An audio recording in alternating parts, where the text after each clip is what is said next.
When is the best time to start training my duck dog? Welcome to Cornerstone Gun Dog Academy, where you can use our proven training system to build a calm, confident, capable retriever that wants to please you. We get this question all the time. When is the best time to start? And I think that really comes through a lens or a filter of, I'm going to start this and I'm going to finish this, especially if this is your first time. This whole dog training journey, is coming from you're coming at it from a lens and perspective of everything you have viewed and done in life up until this point. But this dog training journey is a very unique experience. So I think that lens and that filter doesn't always serve us the best because we almost view it as a project. We're going to start this project and we're going to complete this project and then we're going to move on in life. Well, you're getting a dog here and that's not what things are going to look like. You're actually starting something that really is going to go on throughout the dog's entire life. And it's going to be more of a connection, a bond, than it is going to be a project, right? This is going to be a family member, not just a project that we're going to do. Now, the training process will be a project, but it never ends, right? There is the term finished dog out there, and that really comes probably from the hunt test crowd where they talk about getting the finished title. And while that is awesome, I don't think that that is the best name because when you go and get that finished title, if you stop training your dog, it's going to fall back and it's not going to be as trained as it was. So at Cornerstone, we prefer the term fully trained. So where to start though? How does this influence where to start? Well, you got to know where you're going to know where to start. And so our goal is to have a calm, confident, capable dog that wants to please. And what does that mean? That means it's going to be capable of doing the things that it needs to do. It's in tune with you. You've got that strong connection. And so if that's your end point, that's going to influence your starting point. Now, getting back to the dog and kind of the different perspective on life, when we start looking at this, again, this isn't just something we pick up and we set down. This is something that we're getting on for the long haul. This is a lifelong thing for the dog and for hopefully you live many, many more years, but it's a lifelong thing for the dog. And so from that perspective, when you start thinking, if I've got an 8-week-old puppy, the question is, why would you not start then? Because you've got a dog that is coming pre-programmed. It's built to interact with the environment around it. It's learning so much, especially in the early years and the early days when it's brand new. It's a young puppy. Everything is brand new.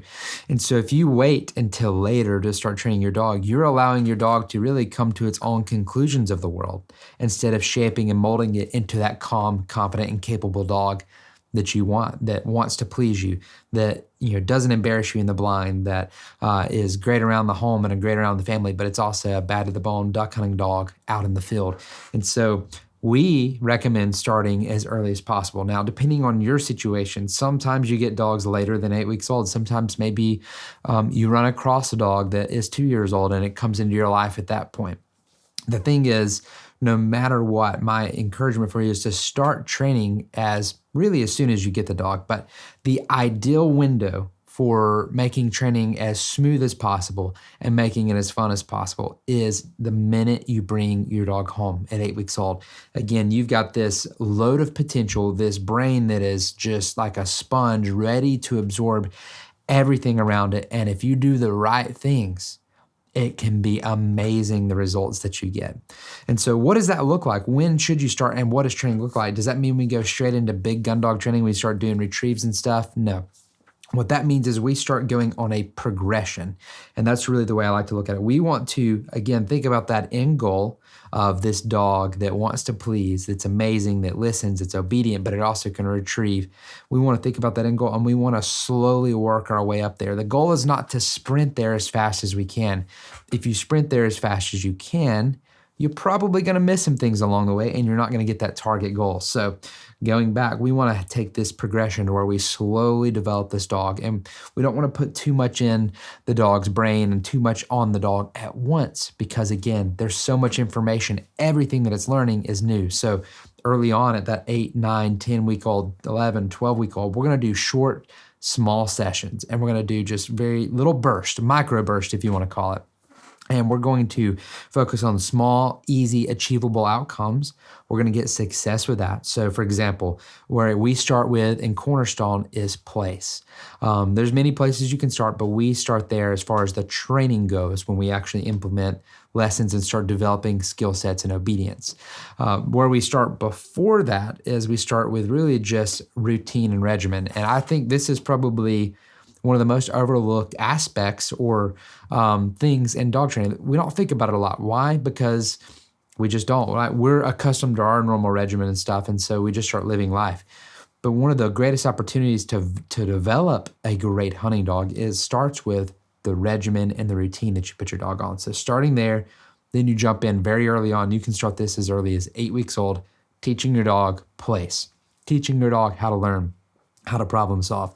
And in our methodology and the way we train, it's all about getting the dog or the puppy to want to do something because it wants to, not because it has to. We're never here trying to force or push our agenda on them. We are doing this in a methodical, step-by-step approach that produces a dog that wants to please. And that's the key. I don't want my dogs afraid of pressure. I don't want my dogs trying to do something for me because it's trying to turn off pressure. I want my dogs to do something for me because it wants to, not because it has to. And if you start this methodology early on and you carry it through the training, what this produces at the end is a dog that wants to please you. It's constantly in tune and connection with you. In fact, I've got to tell you a story that's amazing that I experienced, and we're going to tell you the full story at another time, but I want to tell you right now what this just brought to my mind. And when I'm talking about a dog that wants to please you, I had the opportunity to hunt with a good friend of mine. His name's Wayne. He's been on the Built From Here podcast before, and his dog Millie. And one of the greatest moments we had on this hunt, and this was this dog's first weekend ever hunting, is when we had a ton of geese coming in. And I've got to say, first of all, you think of a dog's first hunt, you're going to think breaking normally, you're going to think whining, you're going to think all kinds of issues. Typically, if you don't handle things right, but that's the way things mostly go. A lot of times everybody rushes through the training. They get out there and they want to hunt their dog as soon as they can just because they can't stand it. Then they get out there and then they have problems. And I'm like, okay, we got to go work on these. I'm really proud of Wayne because he didn't do that. He did it right the first time. And he told me from the start, hey, I'm going to trust y'all's process. I want to trust it. I've never trained a dog from the start before. I want to make sure that this is done right. I want to make sure that I've got really a legacy to share with his family and with his kids so they can see the dog work. And so he's done that. He's not completed the whole course, but he completed everything needed to hunt.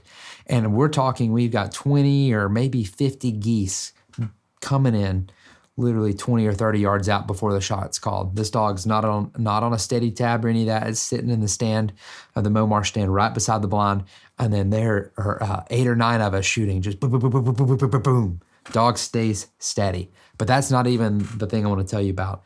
What I want to tell you about is we had some wounded geese and we had to go out there and get them. And so they were getting away. And at this point, it was too early to send Millie on a big, 150, 200-yard retrieve because this is her first weekend hunting. So we take her with us and we're running out there as fast as we can. And then Wayne's over to my right and I'm pulling up my shotgun to shoot this goose that's running away. And then I see Millie coming out of the corner of my eye. So I stop and Wayne sees it and he says, Millie here. And Millie, as she's running towards this goose, turns instantaneously, comes back to him, and then I shoot the goose, and then she's able to go get it. That's what we're talking about producing. This dog didn't do this because it was afraid it was going to get shocked by a collar or it was afraid of pressure. This dog did it because Wayne has gone and followed this methodology all the way through. And this dog chose to turn around because it was in tune with him and it wants to please him. That's my goal for a dog. And in my opinion, if you want a great hunting dog, that's the goal that you're looking for.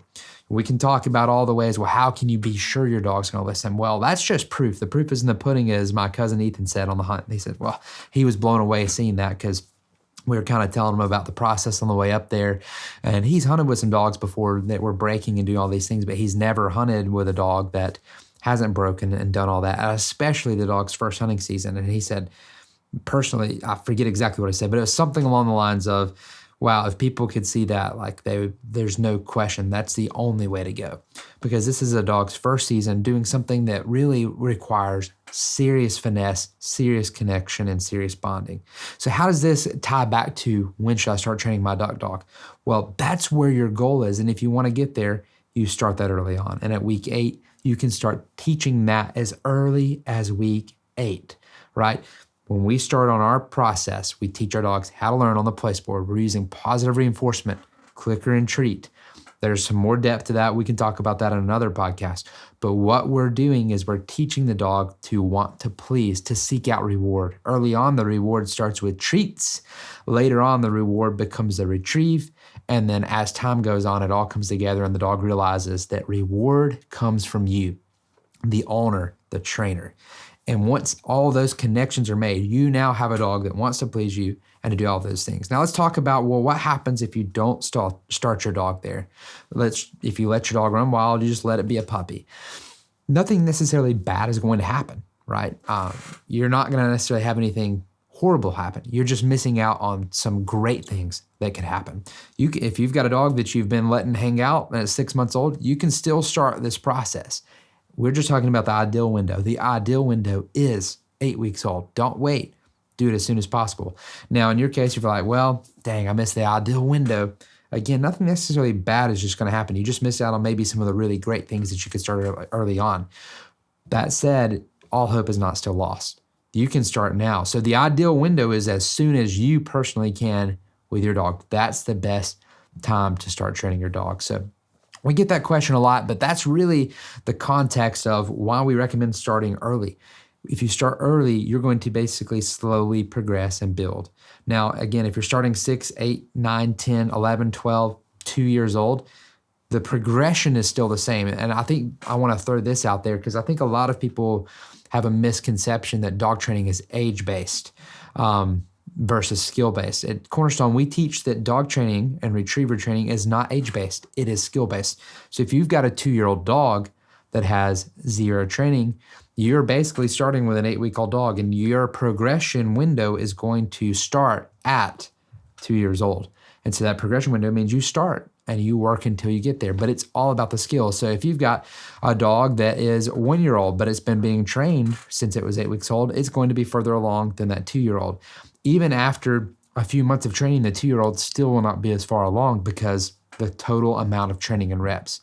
The other factors that may come into play with a dog that's a little bit older is habits that are already formed.